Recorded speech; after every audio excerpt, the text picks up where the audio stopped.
Well, hey there, everybody. It's Chris from the Rate the Record podcast, and yeah, maybe it has been a little while, but I'm here now to do the NMR. That's right, I've heard 3 brand new songs that have come out recently. I want to talk about them. I want you to listen, and then I want you to tell me your opinions, because that's how this whole dang thing works. I don't want to waste too much time, so let's go ahead and jump right into it. Maybe I lied just a little bit, because just before we jump into it, I want to remind you to do one of many things, if all the things, if not even just one of the things. Like, subscribe, rate, share, comment, and follow. All 6 of those things really do help out the channel. They really help me. They show the support, and the support means the world to me. So if you do one of those things, if you like what you see and or hear today, that would be fantastic. And now we can actually get started. So first up on the list today, we have the band Body Count, the hardcore punk / thrash metal band out of Los Angeles, California, fronted by rapper Ice-T. They just dropped a brand new song very recently, and thankfully I'm not being monetized, so I don't have to worry about saying this title out loud within the first minute or so. But regardless, the song is called Fuck What You Heard. As much as I enjoyed certain aspects of this track, especially like of the instrumentals mainly, I feel like some of it fell into the more generic and kind of stereotypical metal and nu metal territory. With the vocals too, they're a little all over the place in different parts of the song.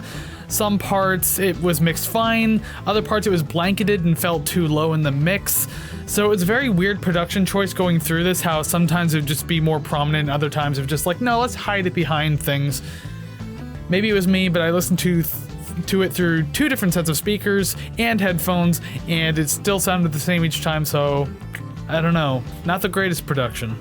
I will say that it goes a little hard towards the end at the very least, no matter how generic it might feel. You get these super low chugs on the guitar, but by then it just feels like too little too late, because it's like within the last 20 to 30 seconds, so you're not left with too much at that point. And overall, I will say that there were some okay ideas in this song, but I don't think it landed all that well for me, to be absolutely honest. There will definitely be a crowd for this song. I wouldn't doubt that for a minute. Maybe you'll like it more than me. Maybe you are part of that crowd that will enjoy this song more than me.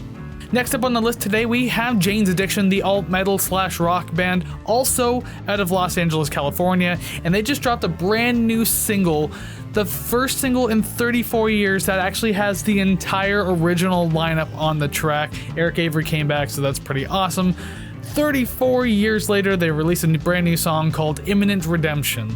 So right away, I feel like this has one of the more percussive and bass-heavy lead compositions that they used to have in their past works.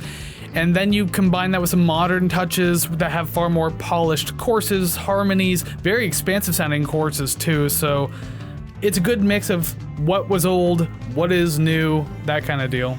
It kind of feels like it starts to get to a good peak to work off of to get a satisfying ending as it gets towards the end of the song.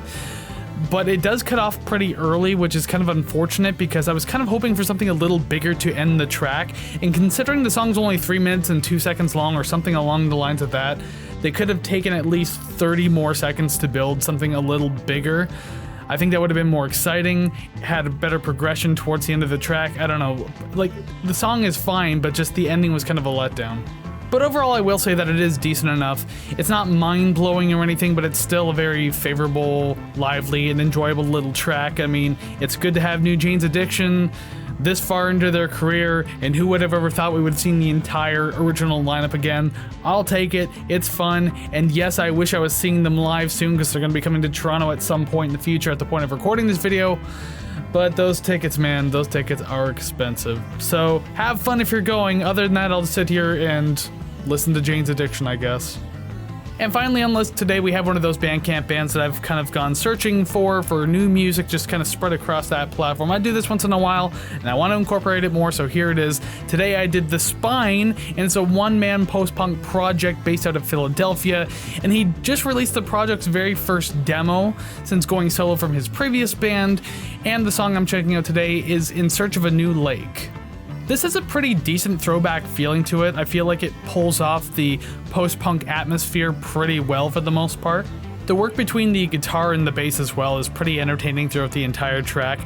It's even a little playful at times with things like the tone, the texture, and just the overall melodic structure of the song. So once again, just kind of going back to that whole thing about the atmosphere and the feel of a post-punk thing, it did it very well here in many aspects, including just that, again, the back and forth with the guitar. It's not really a back and forth, just a good matching to each other is probably the better way to put it.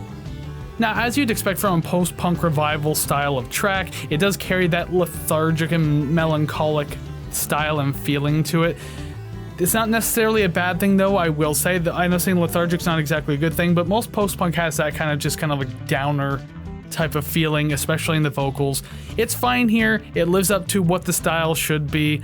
It's a very short runtime for it too, so you don't have to deal with it too long. If it was like a 4 or 5 minute track, it might have gotten to be a little much after a while, but other than that, I think in its own way, it does kind of make that fun because it's being pulled off so well.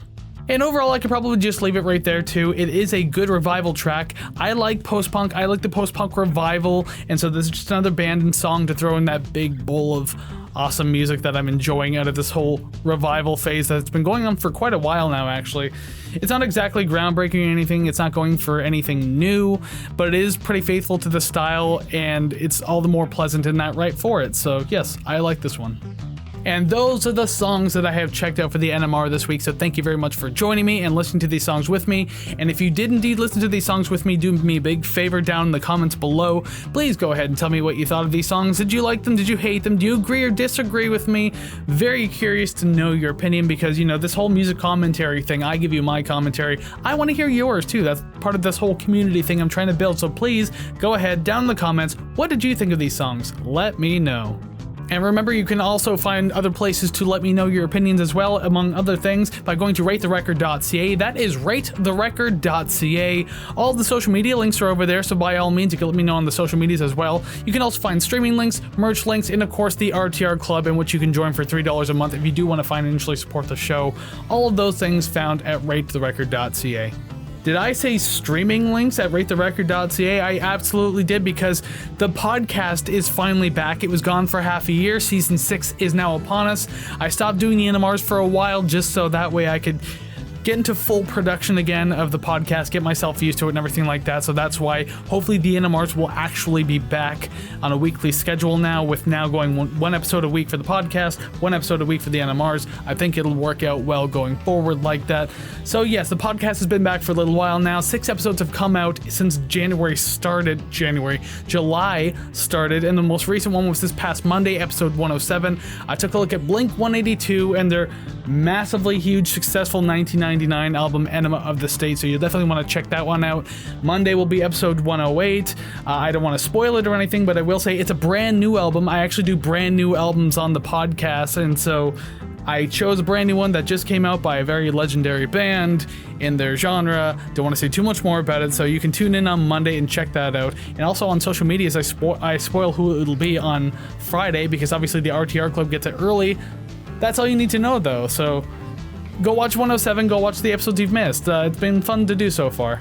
And now I can leave you off. I'm done talking. I'm rambling a lot, just because it's been a while since I've done the NMR, so I've kind of forgotten how to do this whole structure. Anyways, go listen to the podcast. Go listen to these tracks if you haven't checked them out yet. Until I see you again, listen to awesome music in general, because that's what we should all be doing. Take care, friends.